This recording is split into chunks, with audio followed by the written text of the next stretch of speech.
Welcome to another experience as we get into God's Word to discover His heartbeat for us. I'm so glad you're tuning in, that you've joined us, taking time out of your day. I pray that today you will find a word of encouragement, a word that will give you perspective as you navigate life and as you try to figure things out. You know, the other day I was thinking, I have never met a single person in life who felt as if they were ahead of schedule, that they were on schedule, let alone ahead of schedule. Not in their day-to-day plans, I'm talking about in their life plans. And it doesn't matter how old you are, you always feel as if you're behind some way, somehow, not there yet. Everyone feels as if they should be further ahead, that they should have accomplished something. You know, we set up these milestones in life, and we feel as if by a certain age, we should.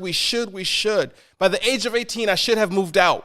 I should graduate by the age of 22, that college should only be 4 years, and you're on the 7-year community college plan.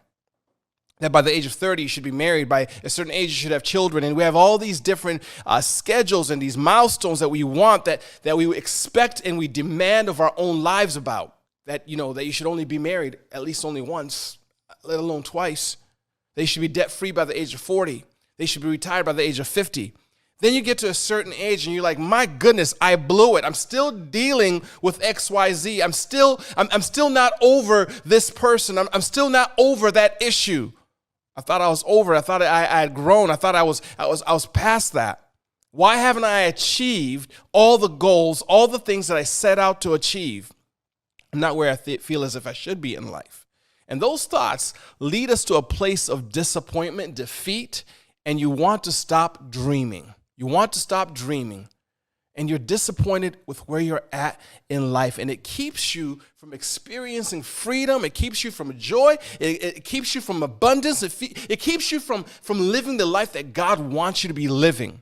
And if you and I were to sit at a coffee shop right now, just the two of us, and if I could trace back your life, your timeline of your life, I would find a milestone or a series of unexpected events that took place that brought about disappointment, that you had this expectation and then life happened and you felt as if you were sucker punched in the face and it knocked you out and you have not gotten up yet and you're still down. Here you are.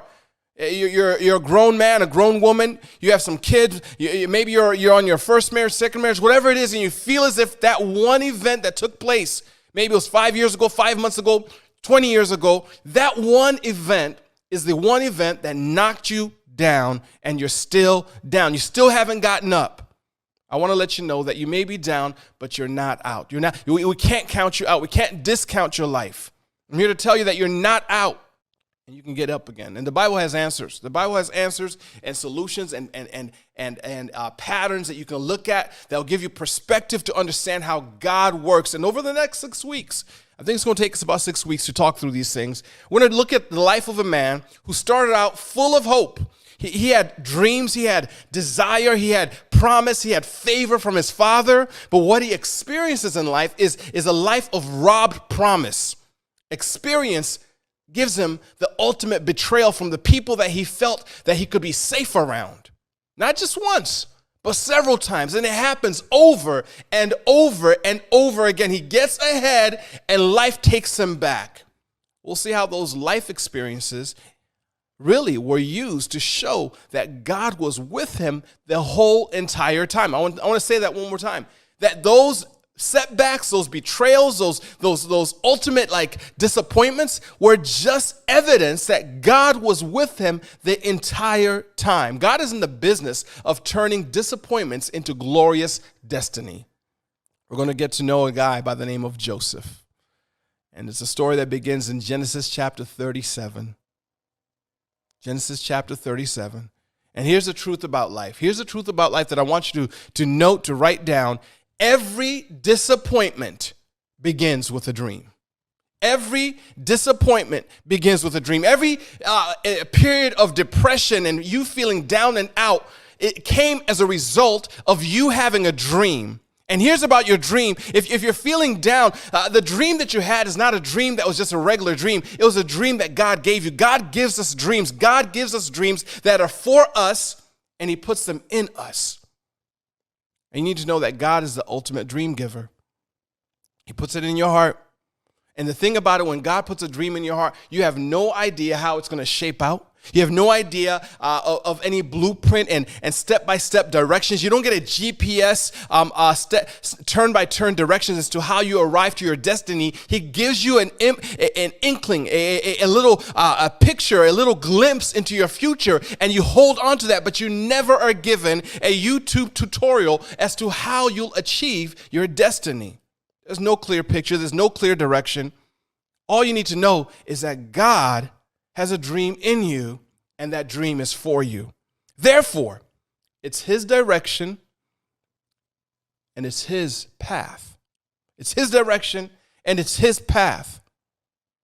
So, 3 things that happen to you when God gives you a dream. Number 1, write this down. You will always start out as the underdog. You will always start out as an underdog. Here's how you know that your dream is a dream from God.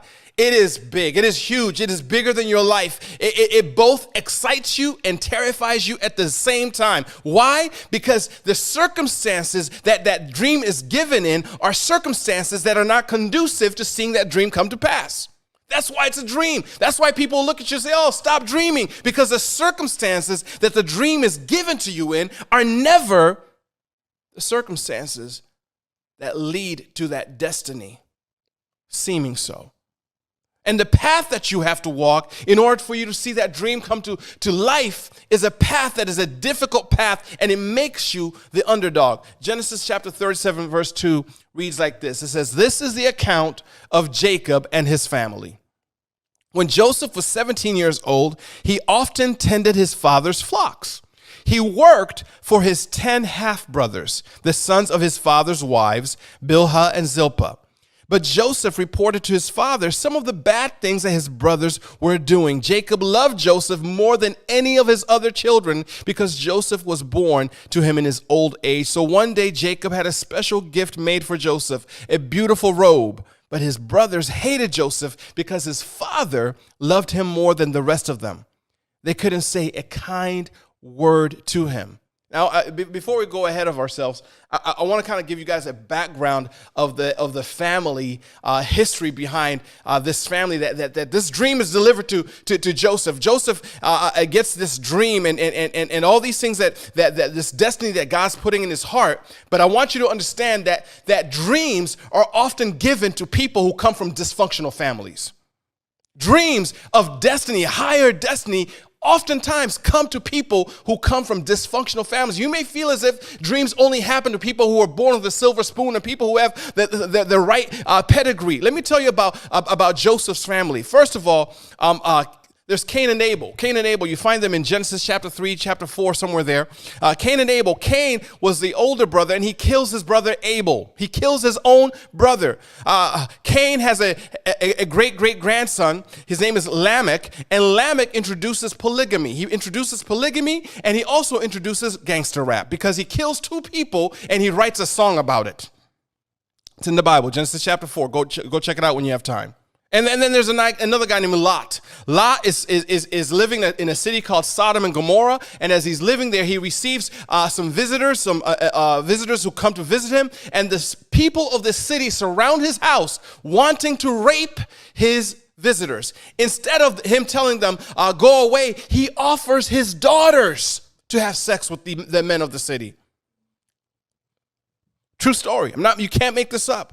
Later on, his daughters, this is Lot, his daughters get their father Lot drunk and then become pregnant by him. This is the family from which this dream and this destiny comes from. And so Lot has a cousin. His cousin is Abraham. Abraham plays favorites with his 2 sons. He has a son named Isaac, a son that's born of promise, and another son named Ishmael. And he favors Isaac over Ishmael. Later on, he banishes Ishmael away with his mother, and all kinds of things happen as a result of that. Isaac does the same thing with his children. Isaac favors Esau over Jacob. Jacob, his son, also does the same thing. Jacob favors Joseph over his 10 older brothers. And they end up selling him into slavery. This is the type of family that Joseph is coming from. The marriages in this family are horrible. They are horrible marriages. Horrible. Abraham literally has sex with his wife's personal assistant. That's a nice way of saying it. He has sex with his wife's personal assistant. Isaac and Rebekah fight over which one of their boys is going to get the family blessing. Jacob marries two women, has 2 wives, and then he has side relationships with his wife's personal assistants. Reuben sleeps with his father's concubine, his father being Jacob. Jacob had concubines. You can't make this stuff up. Judah, one of Jacob's sons, also has some situations in that he sleeps with his daughter who pretends to be a prostitute in order to seduce his own father, her own father, into a relationship. And you thought your family was weird. You thought your family was weird. This is the family that Joseph is born into, and this is the person that God gives us dream to. God hadn't given Joseph his 2 dreams yet he's the underdog. He's the youngest in the family. He has another brother later on, but we'll talk about that later on. He tends his father's flocks, but he actually works for his brothers who hate him. They can't even say anything nice to him. Their father makes it clear to everyone that Joseph is his favorite. Jacob makes Joseph a coat of many colors. As a matter of fact, if you go back to the ancient language, the actual way that you'd pronounce a coat of many colors is Gucci. He gives his son a Gucci, basically, right? And the brothers can't say anything nice to him. In other words, Joseph is in an environment of haters. Nothing but haters. The odds are stacked against him. He's the underdog. God loves the underdog. We all love to watch movies and watch sports teams that are the underdog because we root for the underdog. And if you feel like you're the underdog, I want you to know that there are people in this community that are rooting for you, and God of heaven is also on your side because God always favors and loves the underdog. When God gives you a dream, you always start out as the underdog. Point number 2. You'll always be criticized by those who are jealous and don't understand you. You will always be criticized by those who don't understand you, those who are jealous of you. And here's the thing about it. I want you to understand this. Those who criticize you and are jealous of you and don't understand you are generally not people who are far away from you. It's usually the people that are closest to you. It's people that you share blood with. It's people that you eat dinner with. It's people that are close to you that don't understand what God's doing on the inside of you. So when you go after your dream, they will unintentionally try to disrupt your dream because you're disrupting their comfort zone. Most people invest all their life and put a lot of effort at being and staying average. And then you come along with a God-sized dream. Get ready to be criticized by average people who have average thinking. Who do you think you are, they'll say. What makes you feel as if you can do that? What gives you the right to think bigger and dream bigger? Do you know where you came from? Do you know where your family's from? Do you know how dysfunctional your family is? The criticism is coming. Be prepared for it. The criticism is coming. The hate is coming. You are surrounded by haters, and haters are often people who love you the most. And they'll say that they support you. But really, your dream is a disruption to their average. I want to throw this out there. What is the one thing that you could say about your life where if I was to begin a sentence like this, they all laughed at me when I said I would? How would you finish that sentence?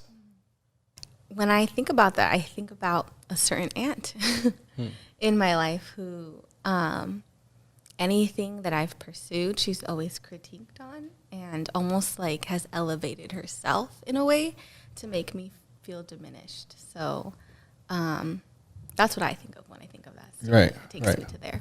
Yeah, but what specific thing, like you can look at a dream that you had or a dream that you're still working on that you know that like you feel like intimidated to even share. Like, you know, there's some things that you kind of like downplay, like, oh, I really want to do this, but if I say that this is exactly specifically what I'm trying to do, it's going to come off as if like you're a little bit sedity. Is that even a word?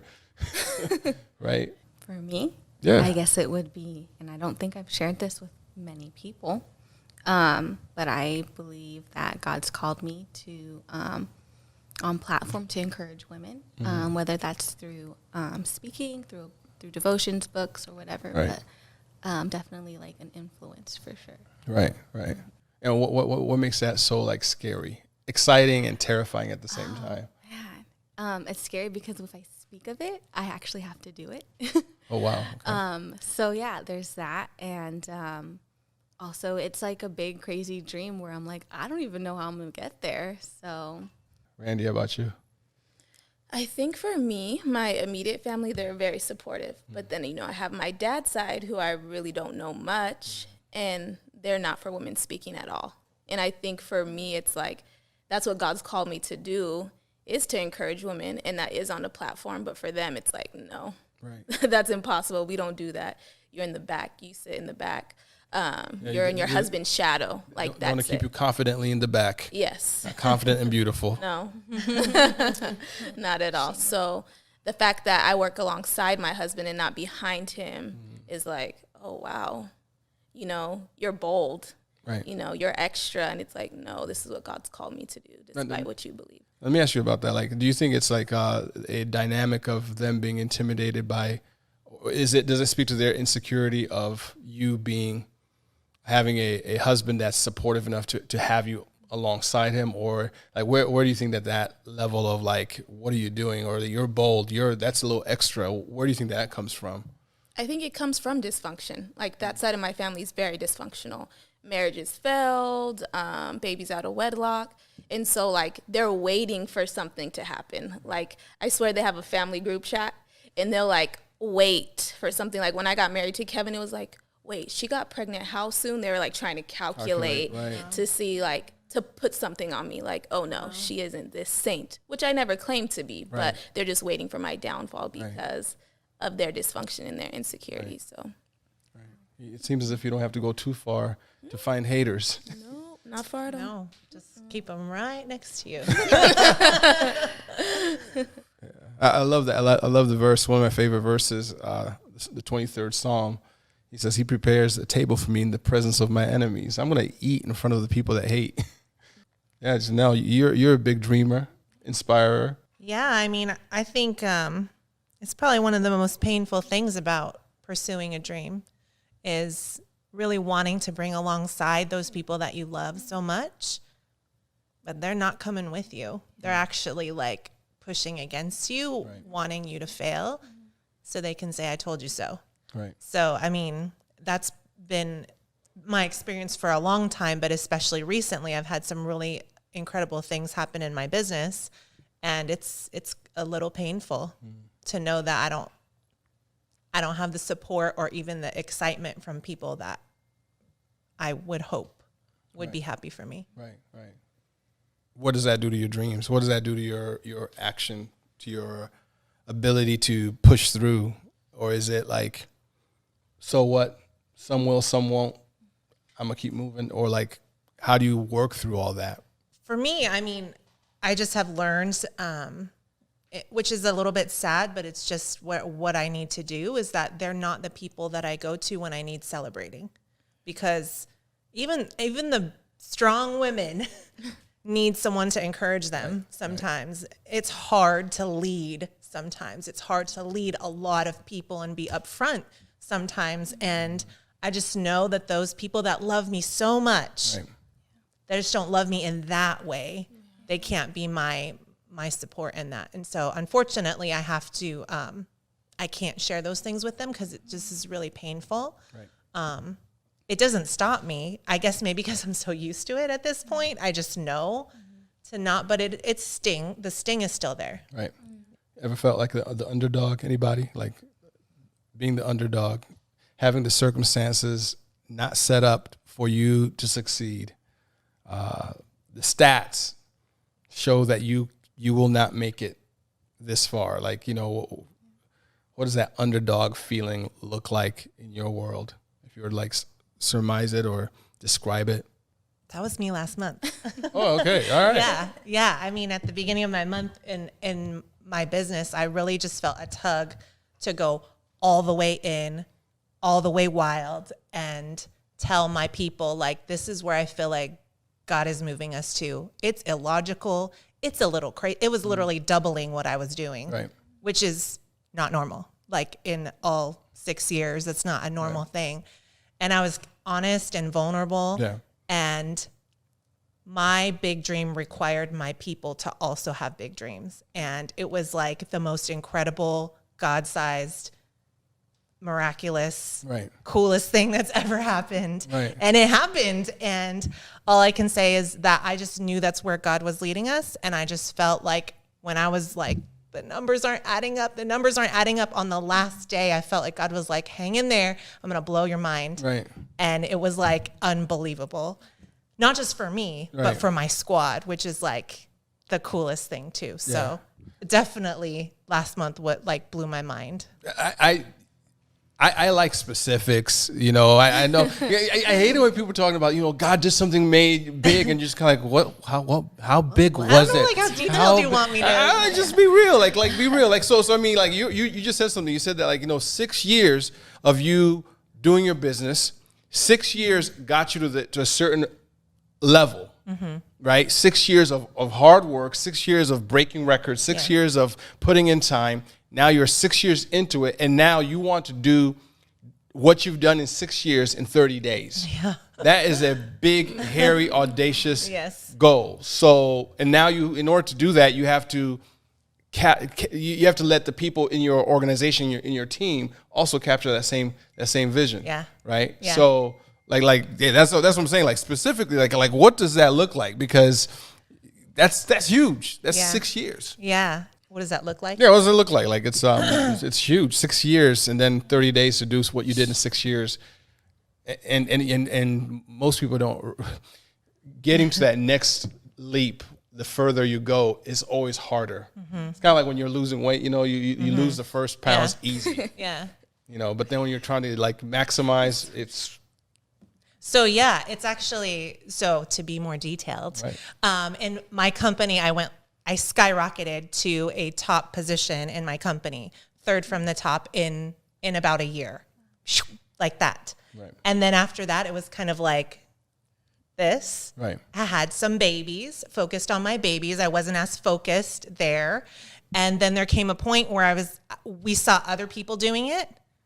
And we're like, well, if they could do it, right. we could do it. Right. And so it just built so much belief the more we saw other people doing it. So we're like, well, if they can do it, I can do it. And so the thing is, though, is that with that distance, you have to push through those feelings of failure, those feelings of disappointment, those feelings of like, I'm not good at this, or maybe I'm never going to get there. Maybe I thought that dream was crazy. Right. And you have to push through all, it's like resistance training almost. You're not just running, you're like running with resistance, right? Right. And The wind is against you all the way. yes, the whole time.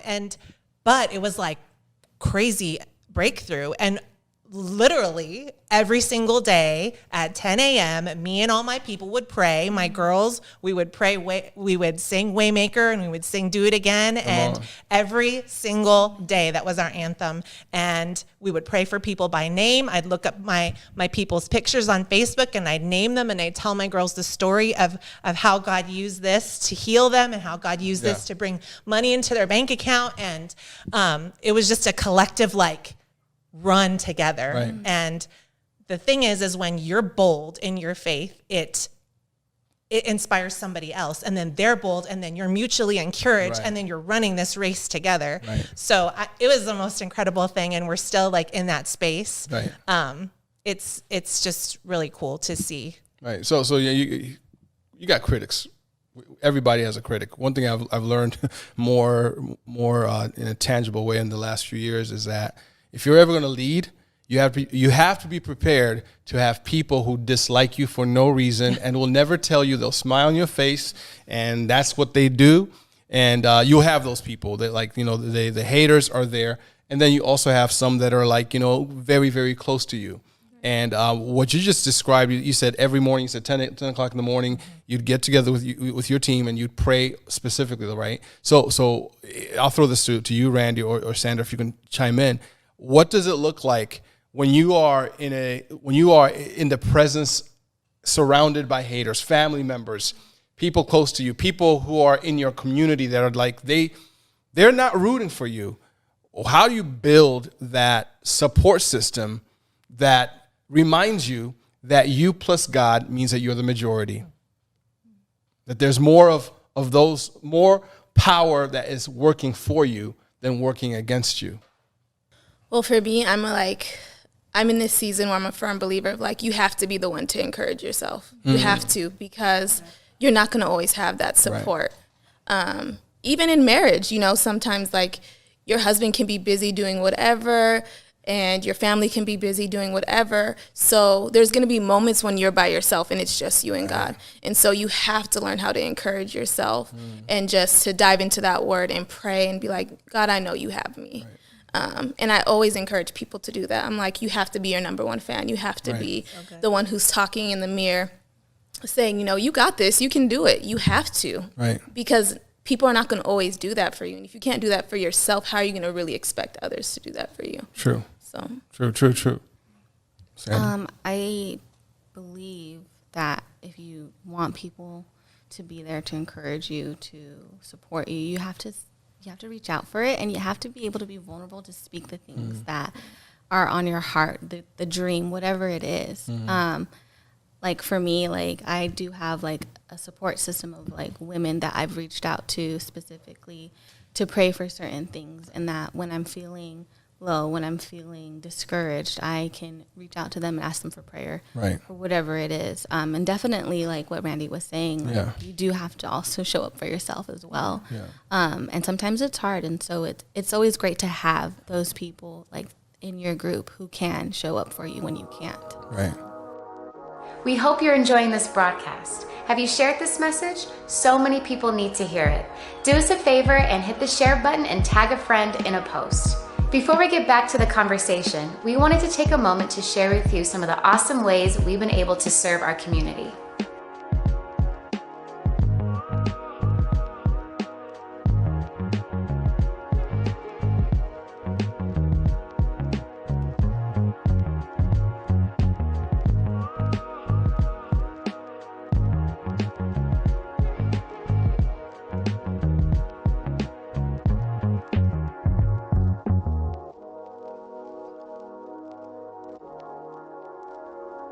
It is through your partnership that we've been able to continue serving our city. There are many easy ways that you can give today.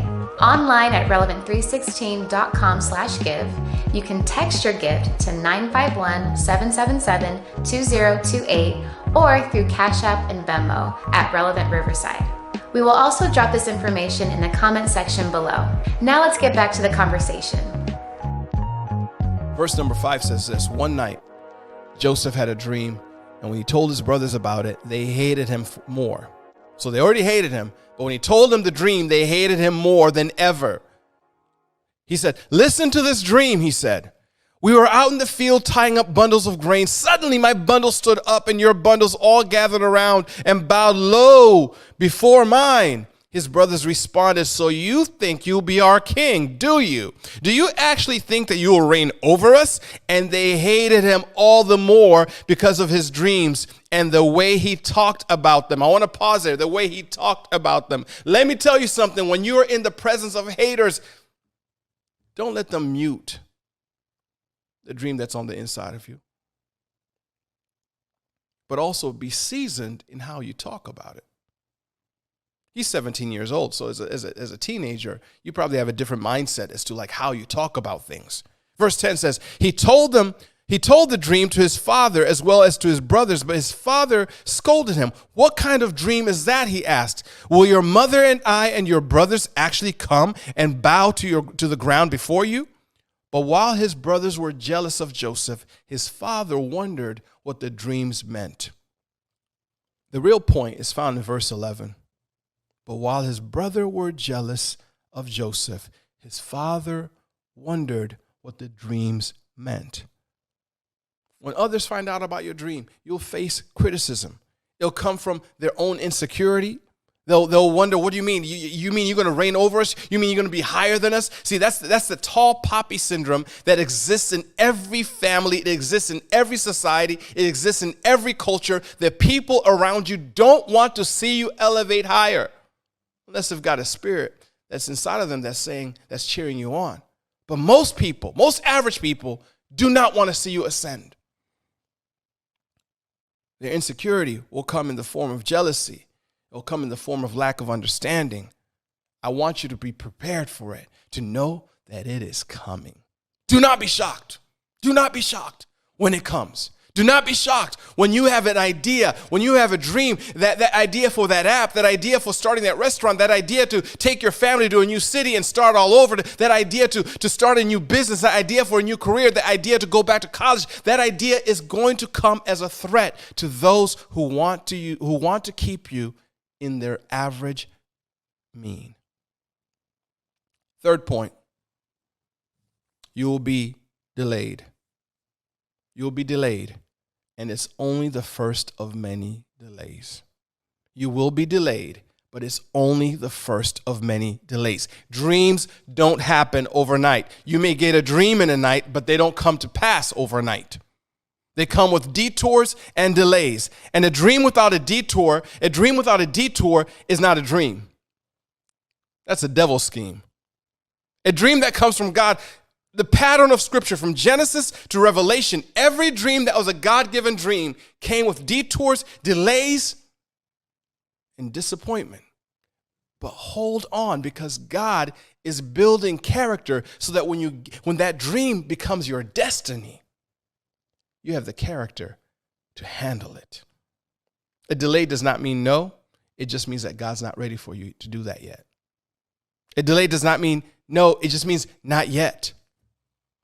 So, Joseph has to go to Shechem, as the story goes. He has to go to Shechem.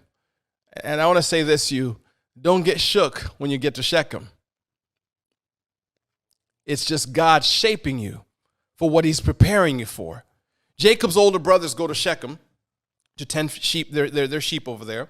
And when they go to Shechem, there's a sketchy part of history that's taken place in that some time prior to this, their sister Dinah had been sexually assaulted and raped in Shechem, and the older brothers went back to Shechem against their father's wishes, and they enacted revenge on the men of Shechem. And so there was a rivalry and tension between the people of Shechem and Jacob's family. So here are the brothers and the sons of Jacob going to tend their sheep back in a place of violence.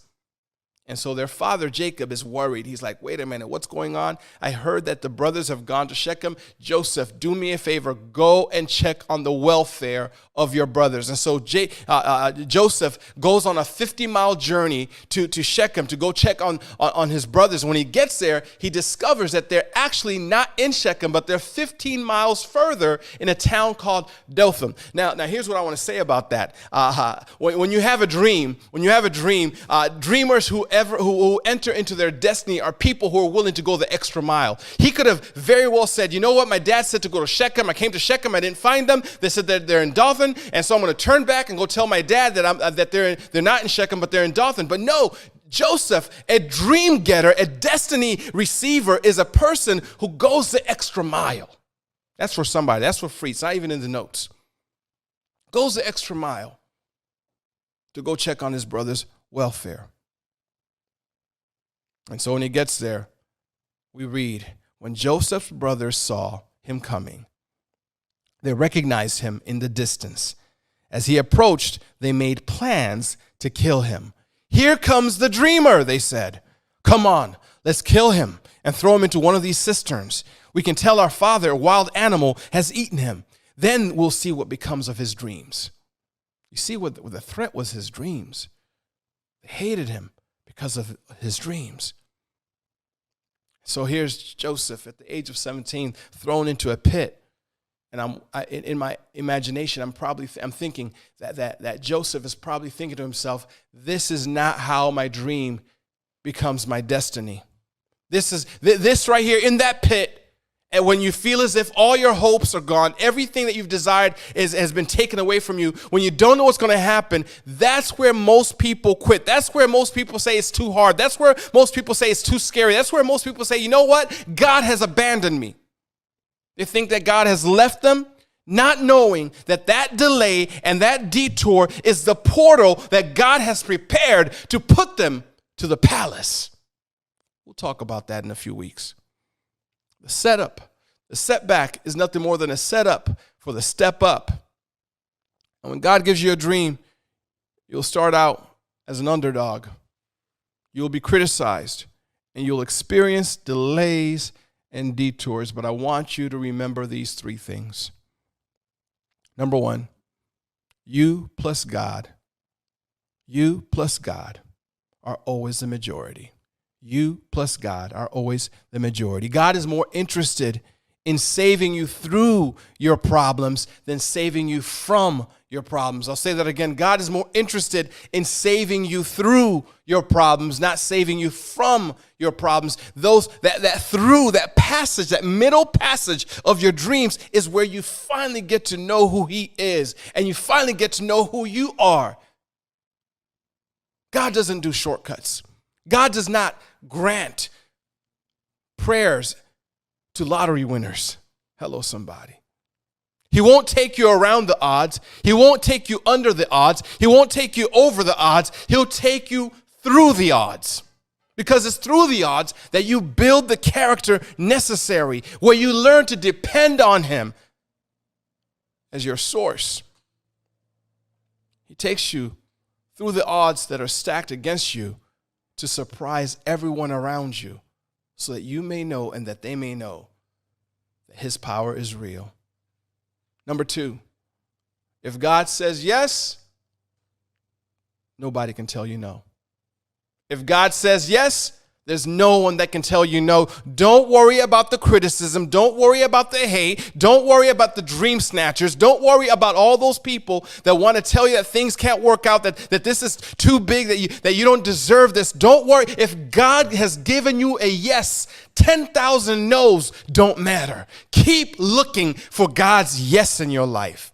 God picks the direction and he chooses the destination and he prepares the path for those who walk it. Your current reality may not match it. Your current status may not match it. Your current education may not qualify you. But God has given you a yes. Go after it. Don't let people who want you to have a reality check make you check your dream in. Don't let people who want you to have a reality check make you check your dream in. God says yes. Don't let them make you say no. Finally, delays are God's way of preparing you to fulfill his dream in you. Delays are God's ways of preparing to fulfill his dream in you. Remember how Joseph had 11, Jacob had 11 sons, right? The text says that he had 11 sons. Joseph had a younger brother that came about several years later who wasn't born yet when he first received the dream. He wouldn't come till later on. So Joseph has two dreams, right? He has two dreams. The first one is about the bundles of wheat. And here's the second one. The second dream went like this. Soon Joseph had another dream, and again he told his brothers about it. Listen, I've had another dream. The sun, moon, and 11 stars bowed low before me. The sun, moon, and the 11 stars bowed low before me. 11 stars. Okay, so in that culture, the sun would be the father, the moon would be the mother, and the stars would be the sons, right? So watch what's happening. This is God prophetically telling Joseph that there'll be another brother. What the first dream was telling him of his future, and the second dream was telling him of the timing. It will be after this other brother has come along. So the first dream predicted the future, gave him a future, but the second dream gave him the timing of the dream. That dream said it's not going to happen right now. It's not going to happen right away. There's going to be some time that's going to pass. There's going to be another star that's going to come into the family. So Joseph, as a teenager, is sold into slavery. And Genesis 37, verse 36 says this. It says, meanwhile, the Midianite traders arrived in Egypt, where they sold Joseph to Potiphar, an officer of Pharaoh, the king of Egypt. Potiphar was the captain of the palace guard. I'm going to end this at this point, and next week, we'll pick it up right where I've left it off. Next week, we're going to learn how to train your life, how to train yourself for the fight of your life. Don't lose hope when the dream doesn't come overnight. You may be down, but you're not out. You may be the underdog, but you plus God makes you the majority. You may be criticized, but if God says yes, nobody can tell you no. You're going to face detours and delays, but it's God's way of preparing his path for you. God is up to something. It's so cool hearing you say that. And all of you are mothers. And I know that it is very popular in culture, I believe. I've heard it said, potentially, ostensibly, that motherhood means a delay to your dream. Like you have a child, two children, 3 children, whatever it is, and those are the things that stack up to now you can't pursue your thing because these little ones who you love very much are the delay and the detour. You know, how do you navigate and how do you encourage others to, because as a man, I'd say that that's not a delay to your dream, but I don't want to, project that and impose that if it's not the case. How would you encourage yourself or encourage others around that idea? I think for me, looking at it in a different light, because I think for me, my girls were a part of my dream. Mm-hmm. Instead of thinking like, oh, it's going to delay me from, no, it's been a part of mine. And I think, like Sandra said, I'm probably in that underdog stage right now. I was like, with Confident and Beautiful, I was like on fire. And then I got married, had kids. And I kind of felt that way, like, dang, everything's going to be delayed. But God used my daughters and my marriage to teach me so much. Right. And now I'm at a place where I'm like getting back into the game with Confident and Beautiful. And I'm like, wow, I know so much more than I did before. I'm no longer this single woman. I'm now a mother and a wife. So now my circle is way bigger, of women who I can influence because now I've experienced it. Right. And so what I used to think was a delay was like, no, this was part of God's dream for me. So now it's like I embrace that in such a different way than I used to. And so now I encourage other women who are going to become moms or wives, like, hey, this is a part of it and it's a good thing. Yeah. It's a good thing. Yeah. And take that time to be with your kids. Take that time to be with your husband. Yeah. Don't just try to be like, I need to get to my dreams, because you will get there. Right. Mm-hmm. So. And I can speak because I got married later. So I lived a very full life before I married my husband. I traveled the world. I got my degrees. I got my house. I got all the things except my man. And I mean, I felt like I had all the things. And so in my old age, I just had a very monumental birthday. I do feel like at this point in my life, I can look back and say it's just seasons of time. Like they're just seasons of time where God is using you in this space and this purpose, and maybe he'll continue to use you, or maybe it will pivot and things will change. But it's not, kids, I live a different life now, obviously, than when I did when I was single, but my kids are the reason why I'm pursuing these big dreams. Right. Like it shifted for me, and that's why I'm doing the big things, because I have a different perspective as a mom. Right. You guys talked about, having children and that not being a delay, not being a detour, not being, something that takes you away from your dreams. But there are some single women out there. And I remember you being single, us having conversations of, by now I should be here. Mm-hmm. So it wasn't necessarily like, you traveled the world and you did some very amazing stuff, but there's always this other part that's not catching up,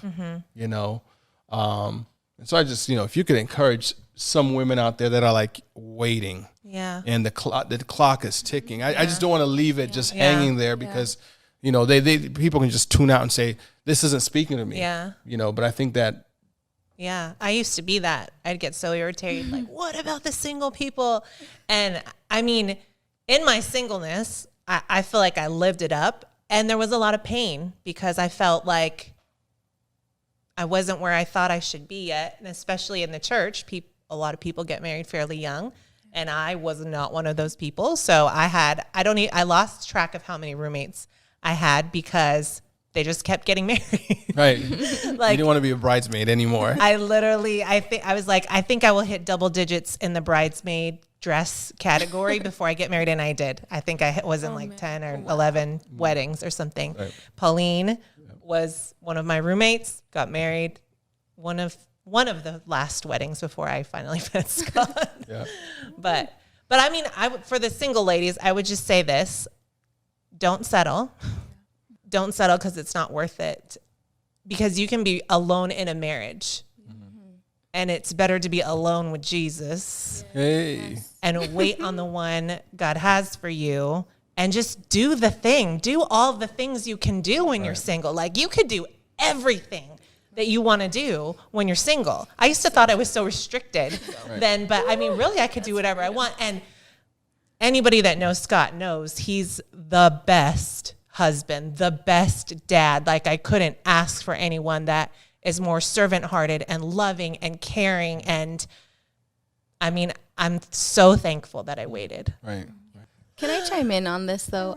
Because as someone who got married young and someone who was very new to the faith, yeah, I totally agree with like, don't settle and like really take this time to discover yourself, because I am in a place where I am married and he has his own set of dysfunction and I have my own set of dysfunction and we have kids and I'm barely starting to discover me.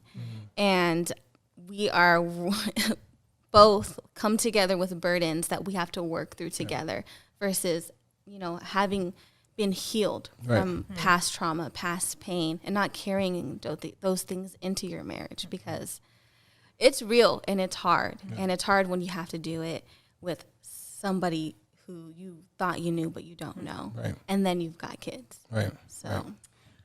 But I will say age does not mean you're healed, yes. because we have our own set of issues because we got married older, because my husband was married before me, you know, that's a whole nother cluster of things.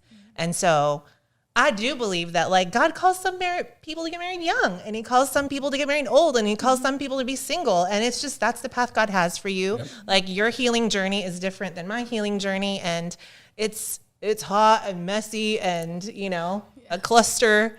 But if you press into God, like, God will use that, whatever season he's called you to be in. Destiny, the dream of a great destiny, is given to a family that's broken. A person, and we are oftentimes very, very holier than thou. Our family's perfect and everything, but you peel the layers back, you know, you'll discover, oh, that's not really my dad. That's my uncle. Or, you know what I'm saying? I mean, you discover all these weird things about where you're coming from. And so, Sandra, I would say that, like, you know, you guys are literally, there's blessing in every station. And one of the greatest blessings is to grow up together and to heal together, as opposed to grow up and then having to go heal on your own, because that creates a whole nother thing in of itself. So, Totally agree with you. I am starting to see the fruit of that right now. Yeah. No, I would agree with the ladies. I would just say wait until God tells you. And it may not be the kind of person that you thought. Because if... Yes. Let me get my organ, so because it looks like you're about to preach now. No, but I had my list. And here comes Kevin. And I'm like, no. And I remember being in the car, and I was like, I don't know if I was with my ex or not, I don't know. But I was in the car, and I'm like, God, who's my husband? Right. And Kevin's name ran across my head, and I said some words that I can't say right now, but I was like, no, that ain't it. That ain't it. And lo and behold, I'm married to him, and it was the best decision I've ever made in my life. Yeah.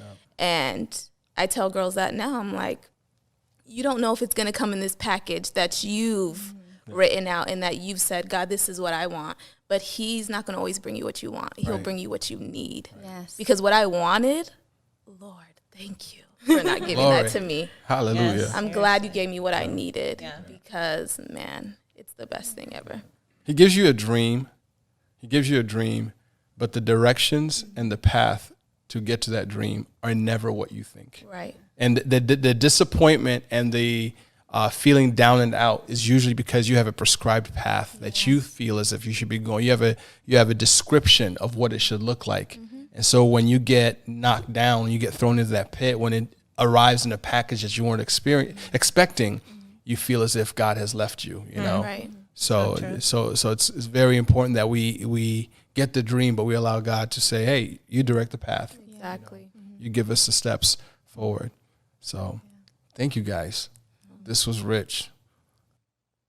Now I can't end this without telling you about another son who was favored by his father. John 3:16 said, "For God so loved the world that he gave his only begotten son, his beloved son. And he sent his son to go check on the welfare of his brothers on this planet." There had been some strain that had taken place on this planet.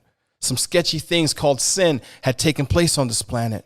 And there his son would be betrayed, would be thrown into a pit for 3 days and 3 nights. But on the third day, he would resurrect. His blood would be presented to the Father, and that blood would be to atone for our sins. I want to let you know that the picture of Joseph is a picture of Christ, who also was a favored son, and whose life, whose blood was for the salvation of all the nations, and more specifically, you. If you're watching this right now, it's not by coincidence that you're watching this, that you're hearing this. God wanted to put you in this place so that you can finally step into life and live the dream that he has had for you in eternity past. And all you do is believe in what his son has done and what Jesus did on the cross, in him being resurrected on the third day. And by believing in him, God's dream for your life, for eternal life, enters into a place of destiny. Let me pray for you. God, I thank you for this time. I thank you for all the people who've joined in. And Lord, I pray for that person right now who is finding you because they've been found in you. I pray that their dreams may be dreams that come from you. That they may walk in the dream that you had for them in eternity past and may experience the God life. In Jesus' name I pray. Amen. What fortune lies beyond the stars? Those dazzling heights too fast to climb. I got so high to fall so far, but I found heaven as love swept low. My heart beating, my soul breathing. I found my life when I laid it down. Upward falling, spirit soaring. I touched the sky when my knees hit the ground.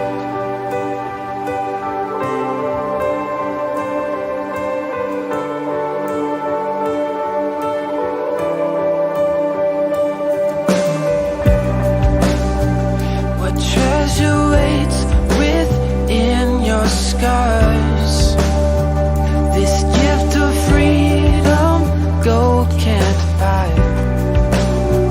I bought the world and sold my heart. You traded heaven to have me again. My heart beating, my soul breathing. I found my life when I laid it down. Upward falling, spirit soaring. I touched the sky when my knees hit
when my knees hit the ground.